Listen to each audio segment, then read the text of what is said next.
Oke, halo teman-teman semuanya. Kembali lagi di konten ngobrolin seputar emiten. Oke. Jadi kalau ngobrolin seputar emiten, kira-kira kita mau bahas apa nih, Dik? sebenarnya banyak, tapi ada nih yang lagi trending belakangan ini. Oke, kita stop dulu di situ. Kita mungkin kenalan dulu kali ya, teman-teman. Oke, mungkin dari aku dulu, kenalin, nama aku Alven. Nama aku Erik. Jadi di konten ini merupakan segmen spesial dari KSPM untuk kita bahas-bahas emiten yang lagi hangat-hangatnya saat ini. Gitu. Belakangan ini ada berita seru nih, Pak. Lebih ke berita negatif sih, bukan berita seru sih. Berita seru ya, biasanya yang negatif tuh emang agak lebih seru lah. Jadi nih BUMN Indonesia itu WSKT kemarin lagi di stop dagangannya. Oh iya, beberapa hari yang lalu ya? Iya, itu sempat tanggal di-stop. 5. Itu kalau aku dengar beritanya itu, dia itu di stop gara-gara kalau nggak salah dia itu ada penundaan untuk membayar utang obligasinya ya, bener ya? Nah iya, dia gagal bayar bunga obligasinya. Nah itu tuh harusnya bakal jatuh tempo dalam tahun nih. Nah itu tuh jadi obligasi PUB 4 tahap 1 tahun 2020 seri B sebesar 135 miliar dengan tingkat bunga tetap 10,75%. Nah dia gagal bayar tuh. Oh iya. Dan kalau kita lihat sebenarnya obligasi korporasi itu kan kalau misalnya ini kita ngobrolin sedikit tentang pembagian obligasi ya, kan ada obligasi dibagi di beberapa macam gitu. Salah satunya kalau yang misalnya returnnya tinggi kayak punya awas kita ini termasuk golongan yang cukup berisiko gitu. Tinggi 10,75%. Kalau dari segi ini kan kita ngobrolin tentang saham ya, emiten saham gitu. Nah, kalau misalnya dari segi kalau aku lihat ini sebenarnya dari segi apa? Secara rasio baik itu dari debt to asset atau debt to equity ratio ini udah cukup beresiko kalau misalnya kita lihat dari rasio ini. Karena porsi utangnya ternyata ini kalau kita bedah dari balance sheet-nya atau dari neracanya, porsi utang dari waskita ini itu cukup besar. Kalau kan kita tahu ya, neraca itu sebenarnya persamaannya adalah aset sama dengan liabilitas plus ekuitas. Jadi analoginya itu aset yang kita miliki itu kebagi jadi dua, bisa dari modal kita sendiri atau ekuitas Utang atau dari utang. Nah, di ini mas kita ini itu dia asetnya itu lebih banyak berbentuk hutang. Waduh. Jadi itu kalau kita sebagai investor itu bisa apa ya? Bisa tahu resikonya gitu lebih Bener ya. Bisa dibilang sedikit berantakan sih kalau gue bilang. Ya betul. Karena kan dengan hutang yang lebih gede atau hutang yang cukup besar itu pasti akan memberatkan perusahaan untuk dia bisa harus membayar hutangnya nih jatuh temponya kapan gitu. Benar. Dan juga kalau dilihat dari pembukuannya nih ya ini 4 tahun terakhir dari 2019, 2020, 2021 sampai 2022 dia tuh masih rugi, Pak. Masih rugi ya? Masih rugi, dan ruginya pun itu nggak tanggung-tanggung. Gede banget masih itu. Oh ya benar. Kalau ini aku coba lihat ya, ini di bagian ROE-nya, return on equity, ini ruginya ini minus sekitar 15% di tahun 2022. Mungkin kalau dari pandangan kita nih sebagai investor, kalau lihat dalam memilih saham terutama dalam yang punya resiko cukup gede seperti ini, kira-kira apa nih yang perlu kita perhatiin gitu. Kalau untuk waskita ini sendiri sebenarnya dari sisi neracanya udah jelek ya. Iya. Jadi kalau sebagai investor, apalagi kalau investor pemula, menurut gue yang penting harus hindari saham-saham kayak gini. Dan juga ada dengar berita nggak kalau mantan direktur utama waskita itu lagi diusut sama Kejaksaan Agung. Wah, itu kena kasus berarti ya? Iya, karena kasus korupsi dugaannya. Oh, masih dugaan ya. Semoga aja enggak ya. Semoga enggak. Ya kalau mungkin kalau dari aku sendiri ya, selain dari yang tadi udah dibilang, mungkin aku mau nambahin, kita tuh sebenarnya bisa lihat bagaimana sih kondisi keuangan perusahaan itu dari beberapa rasio-rasio yang kayak tadi kita sebutin gitu. Jadi kita bisa tahu resikonya gimana, prospeknya gimana gitu. Jadi kita harus paham rasio keuangannya juga ya. Jadi kita sebagai investor juga harus tetap terus belajar karena nggak cukup hanya dengan kita tahu gimana cara berjalan keuangan atau apapun itu, kita itu cukup untuk bisa memiliki pemahaman atau analisis yang mendalam terhadap sebuah perusahaan. Kita harus tetap terus mengimprove ya ilmu kita. Benar. Nah, nih Van, ngomong-ngomong soal rasio nih Van, dalam rasio kan ada juga namanya dividen nih. Nah, iya benar. Dividen rasio nih. kalau ngomongin dividen rasio nih ada yang asik nih. Apa tuh? Itu saham sektor batu bara. Nah, Saham batubara. Oh ya, benar-benar. ya, ya. Kalau dilihat-lihat sebenarnya saham sektor batubara itu salah satu sektor yang ngasih dividen itu termasuk ukurannya jumbo-jumbo. Sangat jumbo sih kalau di batu bara sih. Yang terakhir itu loh, kita coba yang terakhir kasih dividen jumbo. Ada apa nih? Seingat gua ada UNTR, United Tractor. Oh iya, barusan banget tuh. Baru beberapa minggu sih. Dan juga kemarin ada Adaro yang baru ROPS. Oh iya. Baru ROPS dia tuh. Katanya Adro itu bagiin $1 miliar sebagai dividen. Tuh.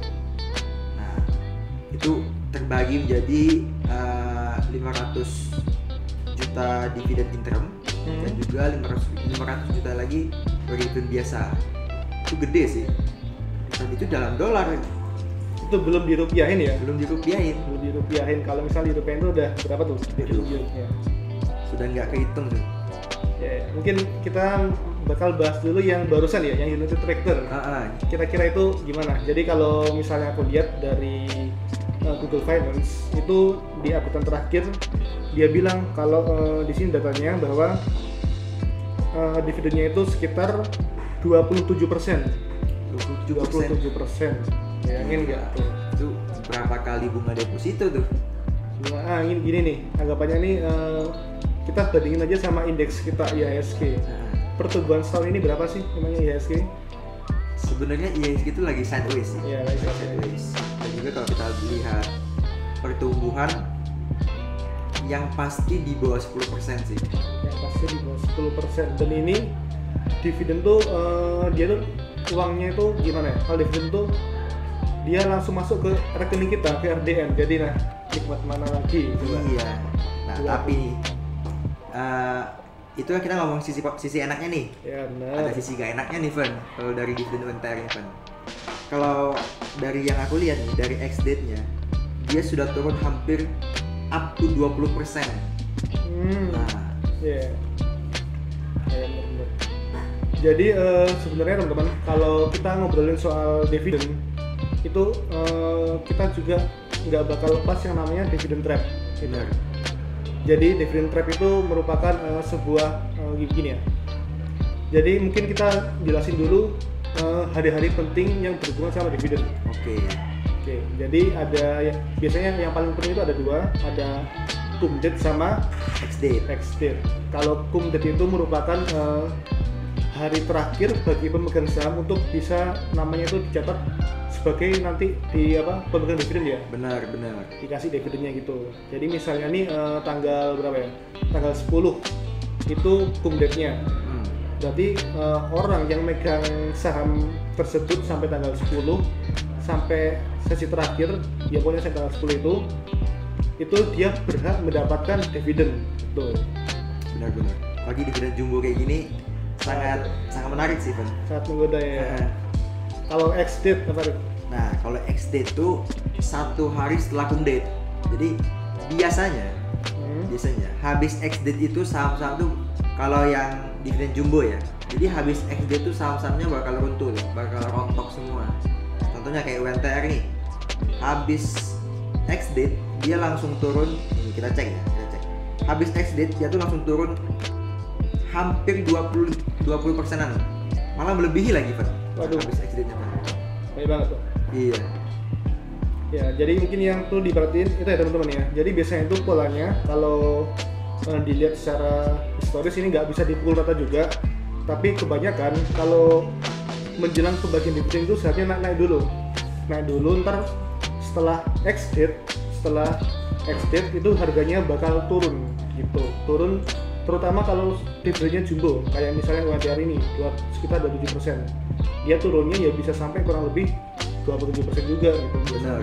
Biasanya dia turunnya bakal sebanding dengan persentase pembagian dividennya. Ya, sama dividen yieldnya lah kira-kira gitu. Ada tips nggak buat teman-teman yang suka hunting dividen nih? Nah, kalau teman-teman mungkin yang suka hunting dividen, mungkin dari aku ada 2 tips, 2 cara. Yang pertama, kita manfaatin momen kenaikan harga saham menjelang pembagian dividen. Biasanya menjelang come date-nya. Oke, berarti itu kita ngincar capital gain-nya kan ya? Ya, ngincer capital gain. Jadi kita itu tapi PR-nya tuh kita harus masuk lumayan cukup jauh hari gitu. Oke. Biar nggak terjebak gitu. Terus yang kedua, nah ini kita kalau misalnya hold dalam jangka panjang, udah dividen. Berarti kalau kita mau hold jangka panjang, mending kita ambil, kita tunggu dividennya ya. Dan Yes. apabila kena dividen trap kita tunggu aja dulu gitu ya. Ya, Karena kita pandangannya, point of view-nya kita long term gitu. long term jangka panjang ya. Oke, paham sih. Tuh mungkin ada dua strategi itu kalau menurut kita berdua ya kira-kira. Iya, benar. Gitu. Nah terus kalau misalnya nih kalau kita breakdown lagi ya, mungkin kita breakdown lagi dari UNTR. Ini sebenarnya dia tuh kenaikan pendapatannya atau labanya itu cukup signifikan ya di periode ini di triwulan pertama tahun 2023. Tuh. Nah, ini kita lihat nih, kalau kita lihat dari EPS-nya, earning per share atau laba per lembar sahamnya itu mengalami kenaikan sekitar 27%. Yang awalnya itu 1.158 di tahun 2022 di triwulan pertama. Nah, di triwulan pertama di tahun 2023 ini dia itu menjadi 1.466, sekitar 20% juga gitu. Berarti batubara ini ya masih sangat menjanjikan kan ya? Ya benar. Nah kalau kita breakdown lagi, kita coba breakdown di bagian revenue-nya, pendapatannya itu jadi kan si UNTR ini ada beberapa segmen pendapatan ya. Salah satunya dari mining, contracting, coal mining.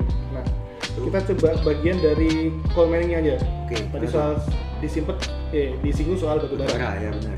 Nah dari coal mining ini, kalau kita lihat data dari bulletin investornya di kuartal pertama tahun 2023, dia itu mencatatkan kenaikan sebesar ini sekitar 39%.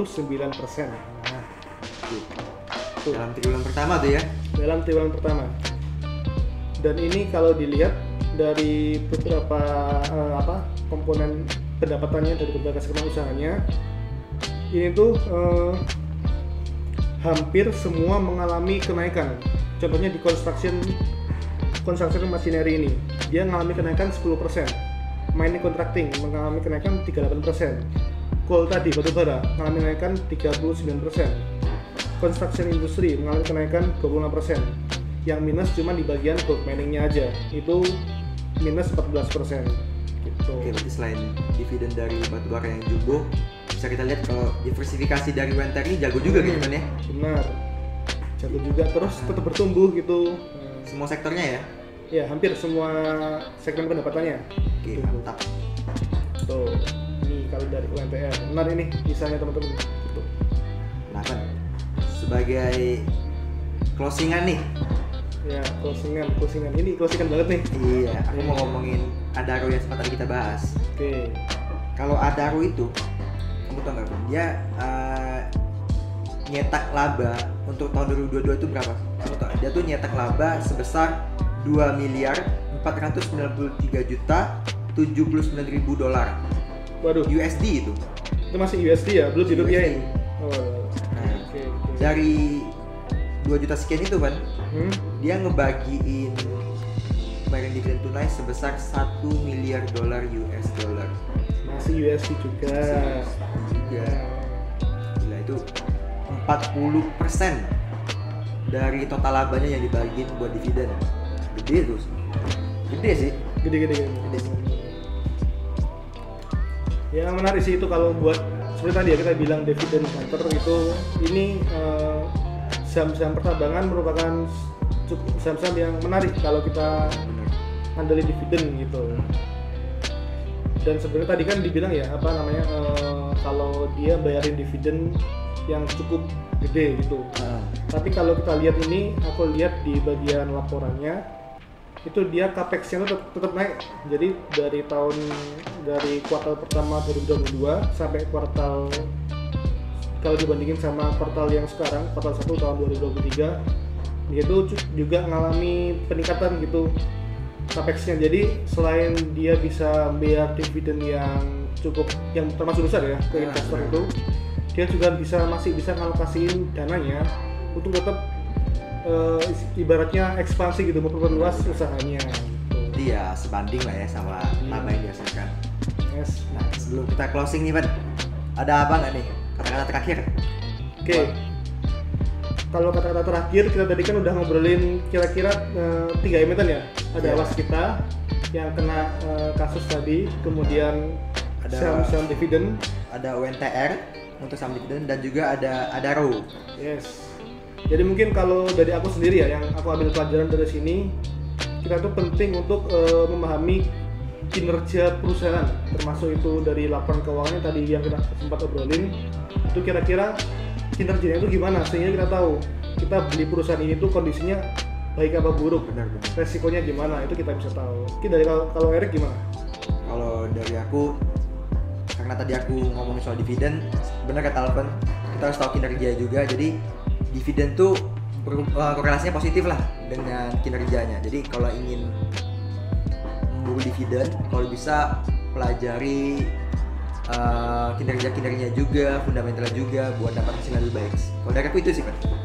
Oke, mungkin kalau dari kita itu dulu ya untuk segmen kali ini. Segmennya ya apa? Konten. Apa tuh, Pak? Ngobrolin seputar emiten. Oke, mantap. Oke, Van. Jadi sebelum closing nih, Van, kita kasih pantun dulu nih, Van. Pantun, soalnya sebagian dari KSM adalah pantun. Mantap. Oke, Ayo, Van.